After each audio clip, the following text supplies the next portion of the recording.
maanta waxaan ka hadlayaa xanuunka baabasiirka ama bawaasiirta ama babaasiirta qofka magaca uu yaqaana. waa xanuun muhiim ah.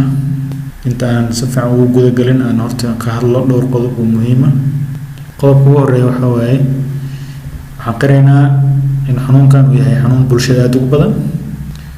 waa xanuun loo saareeyo cudur kasta oo ku dhaca futada ama dabada.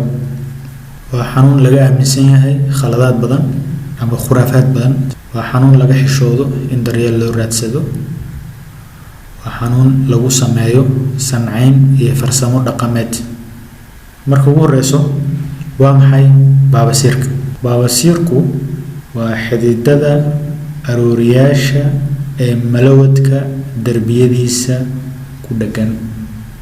xididadaasi hawshoodu waxay tahay in dabada ay ka qaadaan qulqulka dhiigga, ay ku shubaan xididada kale waaweyn oo beerka sii dhex mari doono, kadibna wadnaha ku shubi doono. xididadaas dhiigga celiya waxaa loo yaqaanaa arooriyaal. xididada dhiigga keena waxaa loo yaqaanaa halbowlayaal. xididada arooriyaasha ah markii cadaadis soo fuulo, oon arki doono waxa keeno cadaadisyadaas, way bararaan.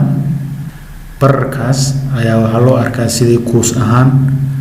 kuuskaas samaysmaya ayaa waxaa loo yaqaanaa baabasiir. ma ahan sida dadka badankood ay aaminsan yihiin baabasiirka inuu yahay nabar, inuu yahay buro, inuu yahay meel soo kuusatay oo dhacaan ku jiraan ama hilib meel ka soo baxay. maaha. baabasiirku waa xididada arooriyaasha futada ama malawadka ama dabada oo bararay. waa laba nooca loo kala qaadaa sida aad uga jeedid sawirkan. kan waa gudaha mid ku jiro, kana waa mid dibadda yaallo. kan dibadda yaallo waxaa loo yaqaanaa baabasiirka dibadda ama external hemorrhoid. kan waa baabasiir gudaha ku jiro, waxaa loo yaqaanaa internal hemorrhoid. marmarka qaar waxaa dhacdo midkan gudaha ku jiro inuu soo dheeraado dibadda yimaado, laakiin gudaha lagu tiriyaa. midkan dibadda yaallo markii banaanka laga fiiriyo sida sawirkan oo kale ayuu usoo muuqdaa. kuuskaas oo kale qofka gacantiisa ayuu ku dareemaa.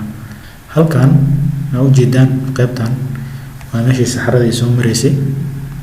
maxaa keenaya marka in ay xididadan bararaan? kow, calool fadhiga. qofka calooshiisa fadhiso ama saxaradiisu adag waxay ka qayb qaadataa in saxaradu marka ay malawadka soo marayso ay cadaadis ku soo marto, taasoo keenaysa qofka inuu sameeyo jiirasho. qofku markuu jiirto oo xoog kusoo saara saxaradii, waxay keenaysaa marka inuu arooriyihii uu bararo ama dhiiggii uu waday uu dhaafsiin waayo ama kor u wadi waayo oo gadaal ugu aruuraan. taas waa mid ugu muhiimsan, ugu weyn, uguna badan sababta u keenta bulshada. waxaa kaloo jirta sabab kaloo ah in xididada arooriyaasha waxaa ku dhex yaalo alla ku dhex abuuray wax sida carabkii oo kale ah, oo hawshoodu ay tahay inay dhiigga u diidaan inuu dib u laabto oo kor u socdo keliya. haddii cilad ay ka jirto carabyadaas, af Soomaali ahaan waxaa loo yaqaanaa haniye, af Ingiriis maxaa la yidhaahdaa valve. taas ayaa waxay keenaysaa inuu dhiiggii uu kor u socon waayo oo mar walbo dib ugu laabto. taas waa cilad kale oo iyadana ku dhacdo xididada oo keento inuu baabasiirka qofka uu ku dhaco. waxaa noogu xigi doono baabasiirku yuu badanaa ku dhacaa ama yuu ku badan yahay ama dadku badanaa ku dhaco waa dad noocee ah. haddii aan ka bilaabo mid ugu horeyso waa hidde. hidde waxaa waaye waa dhaxal. dadku ay u kala nugul yihiin baabasiirka. dad baa xididadii hadda aan kasoo hadalnay aada u jilicsan.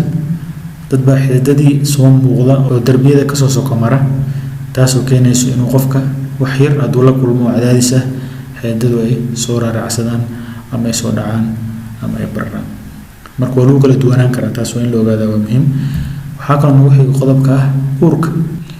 waa arrinta ugu weyn oo haweenka u keenta baabasiirka, khaasatan markay dhalaan kadib baabasiir ay isku sii arkaan. inkastoo badankood uu ka baaba'o, isagana waxa keena waxaa waaye waa cadaadiskii iyo jiirashadii iyo fooshii, kulligood waxay ka qayb qaadanayaan inay qulqulka dhiigga arooriyaasha ay markaas dib u hakiyaan ama dib u laabto, taasoo keeni karto inuu soo bararo oo banaanku soo baxo. qodobka saddexaad waa cunnada.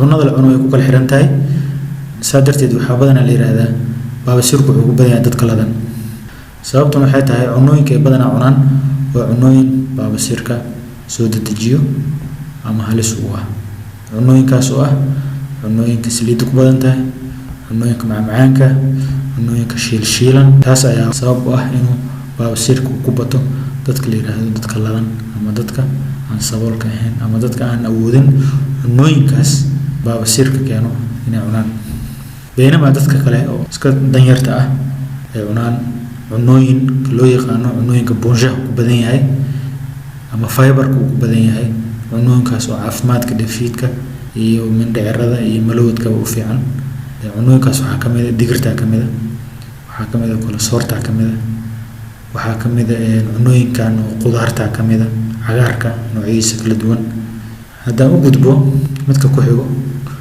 waa shuban dad waxaa jira ka sheegto shuban joogto ah ama cunooyinka qaar allergy ku ah oo markay cunaan markasta shubmo dadka shubanka joogtadaas leh badan ayagana baabasiir ayaa ku dhaco midda shanaad waa dadka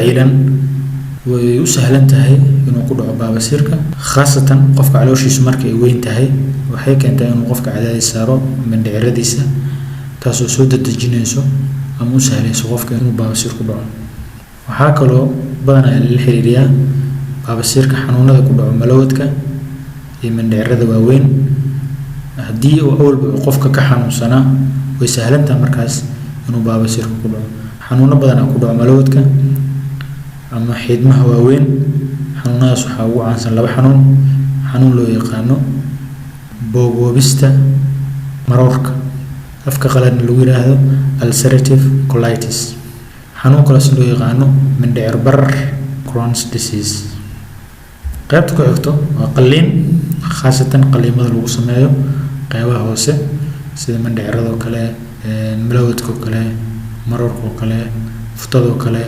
kulligood waxay u sahlan inuu baabasiirku ku dhici karo intaas daawo gudbo waxyaabaha soo dejiyo ama waxyaabaha keeno baabasiirka waxaa noogu xigo astaamaha lagu garta muxuu yahay baabasiirka maxaa ku ogaan kartaa inuu baabasiir ku hayo badanaa dadka iyagoo baabasiir qaba ay haddana aysan dareemin inuu baabasiir hayo baabasiirku waxaa la dareemaa astaamihiisa markii 4 shay mid ka mid ah ay dhacdo mid ugu horeysa waxay tahay barar hadduu barar yimaado ama wax soo kuustaan qofku uu dareemaya khaasatan markuu saxara iska dhaqayo wuxuu arkayaa waxaan dabiici ahayn inay meesha kusoo kordhin midda labaad haddii uu huro ama balbalo ama inflammation uu ku dhaco baabasiirku markaas waa la dareemaa oo qofku cuncun dareemaa xanuun ayuu dareemaa iyadana waa wax markay dhacaan lagu ogaado baabasiir inuu ku hayo midda saddexaad waa xinjiroobis arrintan waa arrin emergency ah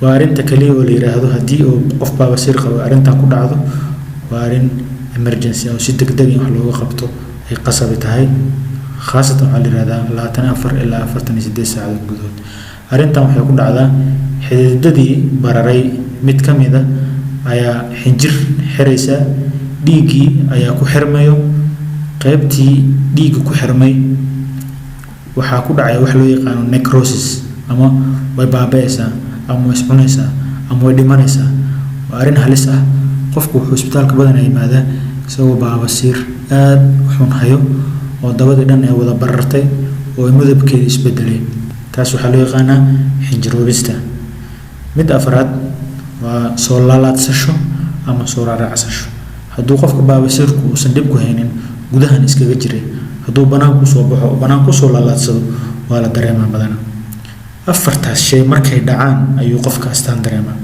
astaamaha marka la dareemo maxay tahay afartaas mid ka mid ay dhacaan koow waxaa la dareemaa cuncun agagaarka futada ah waxaa la dareemaa dhiig cas oo saxarada kadib yimaado waxaa la dareemaa xanuun xilliga la saxaroonayo iyo kadibba waxaa la dareemaa barar ama kuus hareeraha futada ka soo baxay waxaa la dareemaa in qofku uu dareemayo in calooshiisu aysan si fiican loo faarujin ama weli ay saxar hayso ama aysan kasoo wada dhammaan intaasba waa astaamo uu dareemo qofka baabasiirku hayo baabasiirku heerar ayuu kala leeyahay